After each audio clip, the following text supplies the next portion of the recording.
recognizing the member for Saanich North and the Islands. Member.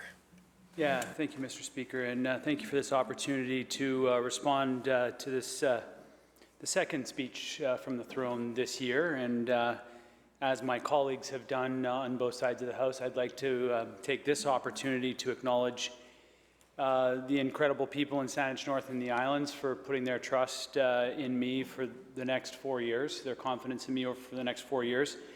And the incredible people that were a part of my campaign team who came together very quickly.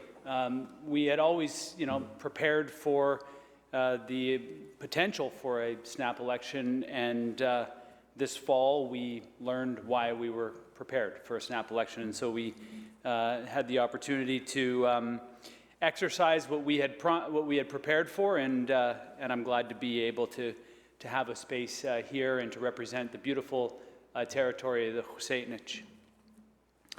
I do speak to the throne speech. I was actually going to not speak to the throne speech this time around because I kind of half thought as I looked through it that there is potentially another throne speech coming. I mean, at least I would hope that this is not the vision that is being laid out for British Columbia for 2021 and going forward from a devastating pandemic.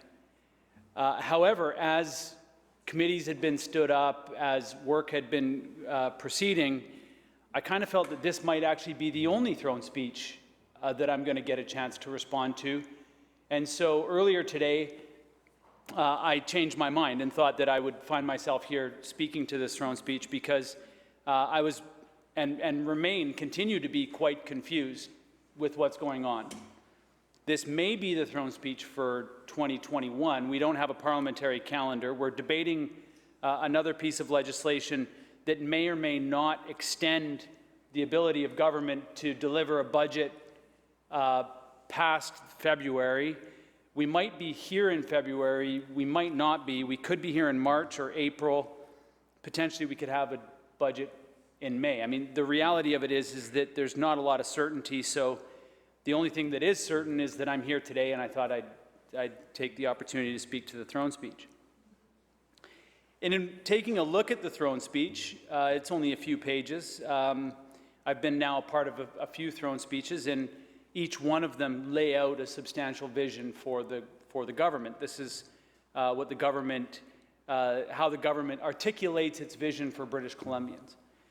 The thing I noticed about the second throne speech of this year was that it wasn't a forward-looking document. It was a document that was firmly looking in the rearview mirror. This is what we have accomplished.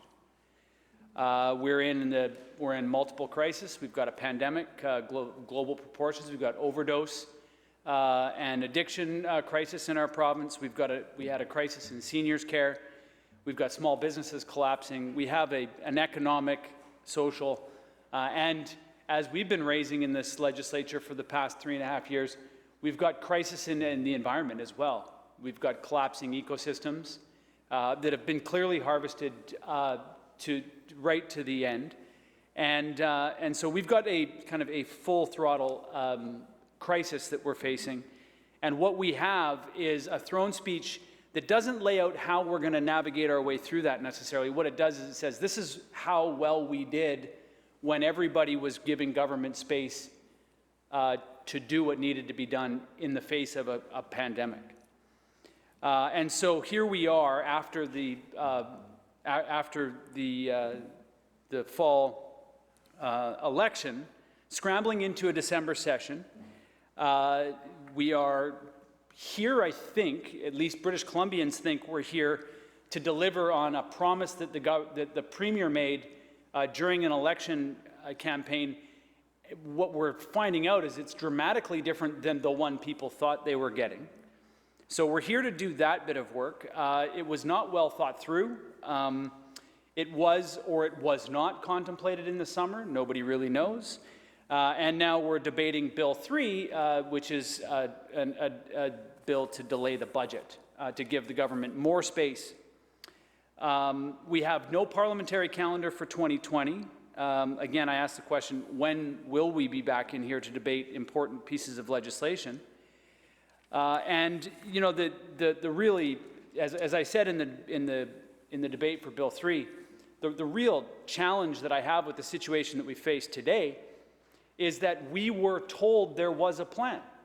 We were told there was an agenda, and that British Columbians were to buy into that agenda. And the reality is that if this is the throne speech that delivers part one of that, then 2021 is a pretty bleak year for British Columbians. It will be more of the government reflecting back on what they did well when we were at the table with them, when the BC Liberals, when our friends in the BC Liberals were stepping back and allowing the space for the Premier and the Finance Minister, the former Finance Minister, to do the work. In this throne speech, there's a commitment to invest in people, strengthen economies, support jobs and growth, a clean energy future, a just recovery, and reconciliation with Indigenous people. That's what we were already doing, Mr. Speaker. We were already doing it to incredible success. All of those things, that's not new. That's not an incredible vision forward. That's not the foundation to call a snap election in the middle of a pandemic. We've been doing that for 3.5 years. In the throne speech, it lays out what the commitment is for health, for COVID-19. Talking about government's rapid response. We did that collectively. We collectively, rapidly responded. We shut this place down. We returned, 10 of us. I was sitting in that seat over there. 10 of us got to work to deliver a $5 billion envelope of funding for the government to work. We stepped back. We stepped the politics back. We gave the space. And the government went to work consulting all summer long on their election platform.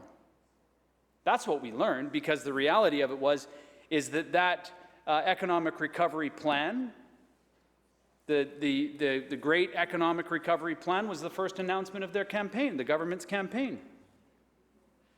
And despite the knowledge that there was a second wave coming, despite the knowledge that there was increasing numbers in Fraser Health, these markers were in place long before the election was called. Here we are anyway. So this throne speech, Mr. Speaker, doesn't cut it in terms of a vision. It does a pretty good job of summarizing the success.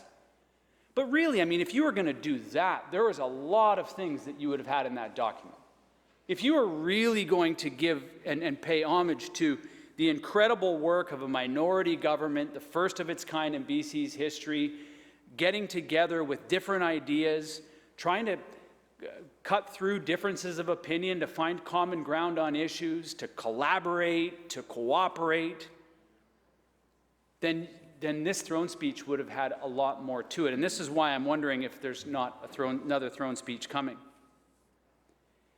And so when I take a look at this, I had to stand up to say that this is not good enough. If this is what it is, it's not good enough. If we're going to be doing another throne speech, then I have to wonder why it is that we're going through this charade, why it is that we're going through this process to scramble back here, to stand up committees that are then just going to be dissolved again in a couple of months, only to be stood back up again.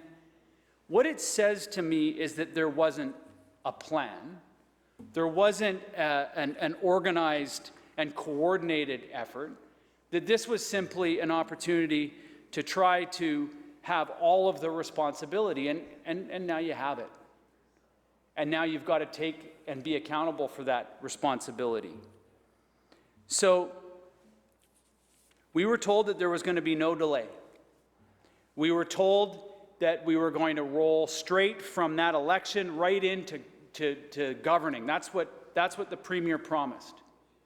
Tell that to the people in my constituency who have been waiting for me to ramp back up my operations as we were in caretaker mode for the better part of 2.5 months, 2 months.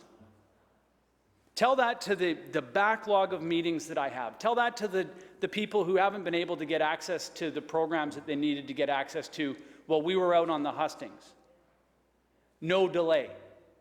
Tell that to the people who have been waiting, the businesses who have been waiting for ministries to respond to them for funding applications, for grant money, for economic recovery money. Tell them that there's not going to be any delay to their operations. As ministry staff quite rightly say, well, we have no idea who's going to be government. We don't know which programs are going to be in place, so we as well remain in caretaker mode.